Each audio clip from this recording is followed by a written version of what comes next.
Halo ibu-ibu, perkenalkan saya Bidan Wayan Agustini dari Kota Palu. Beginilah kegiatan saya selama membuka klinik atau praktek bidan praktek mandiri. Jadi bidan ini walaupun dia seorang bidan, kadang ada waktu-waktunya di mana bidan ini menjadi ibu rumah tangga, menjadi bekerja juga di salah satu instansi, kemudian sampai di rumah melayani masyarakat yang membutuhkan pertolongannya bidan. Jadi serbaguna. Ini sambil menggunakan baju kesehatan atau baju khusus untuk orang-orang kesehatan, menggunakan baju ini sambil di depan di klinik, sambil juga ke belakang untuk bersih-bersih rumah, untuk pekerjaan apapun lah namanya ibu rumah tangga. Kadang kalau pasien ada bidanku juga, kadang bidannya juga kalau masih bisa mereka handle pasien, mereka handle, kecuali ada yang perlu mereka konsul bidannya, sementara apapun di belakang, entah menyapu, memasak atau bersih-bersih, tetap lepas pekerjaan itu kita masuk ke depan. Begitu terus. Tapi ada tapinya, pasien yang melahirkan harus saya yang pegang, kemudian pasien yang periksa hamil juga harus pernah kontak dengan saya. Walaupun bidanku yang melayani, tapi harus kontak dengan saya dulu supaya bisa saya pegang, bisa yang saya apa yang harus dianjurkan, apa yang harus diberikan gitu. Nah, gini pekerjaan bidan. Jadi kliniknya kita kan bukanya mulai jam 6 sampai jam 22.00. Itu untuk pelayanan. Tapi kalau untuk melayani persalinan tetap buka 24 jam. Gitu. Jadi sambil bersih-bersih rumah. Itu rumah harus, apapun yang terjadi, rumah harus dalam keadaan bersih. Jangankan rumah, klinik harus dalam keadaan bersih supaya kesannya pasien itu bagus, indah, pasiennya merasa nyaman, harum, segar gitu, sejuk. Jangan sampai pasien merasa tidak nyaman datang ke klinik, walaupun klinik saya kecil tapi nyaman buat si pasien gitu. Jadi ini kebetulan ini pasien masih bisa mereka handle, kecuali tadi sekitar jam 5. Nah, di situ bidannya harus di depan standby, tidak boleh keluar dari tempat praktek. Saya harus duduk manis di sana melayani pasien. Nah, ini karena sudah jam 8 lewat, saya harus ke belakang bersih-bersih rumah. Saya ini belum mandi loh. Nanti setelah habis bersih-bersih baru saya mandi, karena di Palu kan airnya tidak dingin, jadi masih bisa bedanya mandi malam. Tapi tidak setiap hari sih mandi malam, ada waktu-waktu tertentu. Kadang saya jam 5 gitu saya bersih-bersih. Kan ini rumah ini kan setiap pagi sore disapu, cuma ini malam saya bersih-bersih lagi karena kebetulan ini tadi cucu saya kan datang.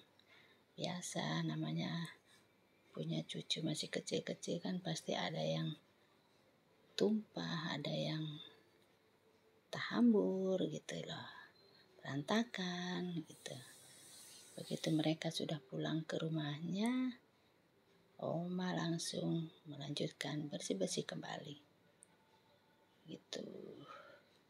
Ini kita sudah mulai bersih-bersih dalam rumah. Di teras, tadinya dalam rumah dulu, dapur. Kemudian ruang tamu menuju ke teras. Kalau saya tuh nyapu tuh begitu. Nyapu sambil ngepel. Jadi sambil nyapu ngepel juga. Jadi saya menggunakan kaki. Kalau ngepel saya lebih nyaman kaki satu kali kerja. Jadi nyapu sambil ngepel. Tidak pakai tangkai pel kecuali di klinik. Nah itu baru, kalau di sini enggak. Gitu. Kalau saya dalam rumah saya lebih nyaman dari dulu. Saya kalau ngepel lebih nyaman pakai kaki. Nah, jadi digosok-gosok baru disapu. Begitu terus. Itu pekerjaan rutinnya si bidan kalau lagi jam-jam begini.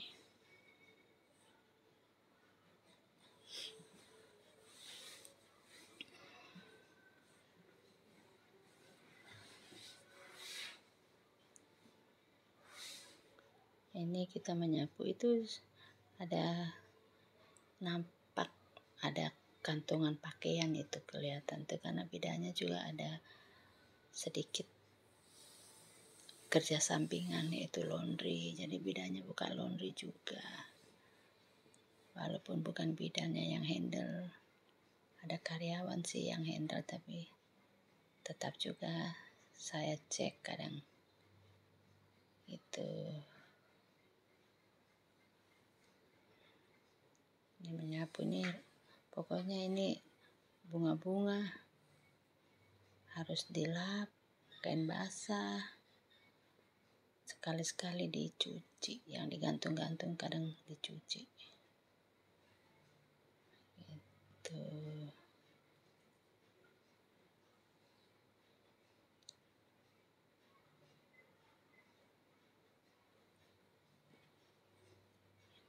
Baru saya juga melayani pasien BPJS, entah pasien yang datang ber-KB, berusaha hamil maupun melahirkan, itu kunjungan NIPAS, itu semuanya dihandle sama BPJS.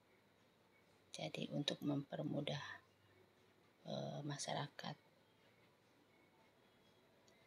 karena rata-rata masyarakat sini menggunakan kartu BPJS. Bila ada yang tidak punya BPJS, biasanya bidannya menganjurkan harus, yang penting ada persyaratan. Yang jadi masalah itu kalau tidak ada persyaratan seperti kartu keluarga, KTP, ya itu nggak bisa dihandle sama BPJS karena persyaratannya kan harus ada KTP, kartu keluarga gitu. Soalnya harus ada BPJS karena menjaga kemungkinan bila terjadi rujukan aman untuk biaya. Kalau tidak ada BPJS kan kasihan. Kalau dirujuk ke rumah sakit biaya lumayan besar. Jadi itu yang diantisipasi untuk mencegah hal-hal. Jadi harus dianjurkan untuk mengurus BPJS. Gitu. Setelah bidannya bersih-bersih, bidannya siap mandi. Nah, ini bidannya sudah mandi kan. Sudah segar, sudah pakai daster. Jadi kita tinggal mengecek. So, ini pakaian laundry yang siap dicuci besok. Nah, ini karyawan laundry. Karena ini sudah jam 9 malam, jadi laundry siap ditutup. Nah, ini di dekatnya laundry ini ada ruang lipas. Jadi saya punya ruang lipas ini satu kamar satu pasien. Supaya nyaman, tidak mengganggu. Kalau nipasnya banyak orang itu kayaknya tidak nyaman. Kadang pasiennya ribut di sebelah. Kalau ini kan bebas. Nah, ternyata ada ibu bidan di sana. Istirahat ibu bidannya karena biasa pasiennya datang kan biasanya mulai jam 5 sampai jam setengah 8 itu. Di situ biasanya pasien kunjungannya lumayan. Ya, laundry tutup, besok dibuka kembali. Nah, ini kliniknya sudah jam berapa itu? Jam 21 lewat 10 menit. Karena kliniknya tutup jam 22.00. Ini ruang bersalin. Ruang nipasnya ya itu pintu di sana tuh ruang nipas 1. Jadi ruang nipasnya saya ada 2. Itu karyawan laundry siap pulang. Dadah. Semoga sehat. Sekarang tinggal mengontrol apa yang belum saya lakukan. Apa yang perlu saya dibutuhkan untuk tanda tangan. Tadi kan saya buat sendiri, jadi saya tanda tangan sendiri. Sekarang selama saya kasih tinggal bersih-bersih rumah, rupanya ada yang mereka layani ya. Saya tinggal tanda tangan ini persyaratan BPJS. Jadi saya tinggal tanda tangan. Gitu, makasih. Ternyata masih ada pasien lagi datang jam 9:30 malam. Pasien datang pasien KB lah. Itu lagi 20 menit jam 10 malam. Masih ada pasien datang karena mereka tahu jam 10 tutup. Nah, itulah kegiatan bidan. Makasih sudah nonton.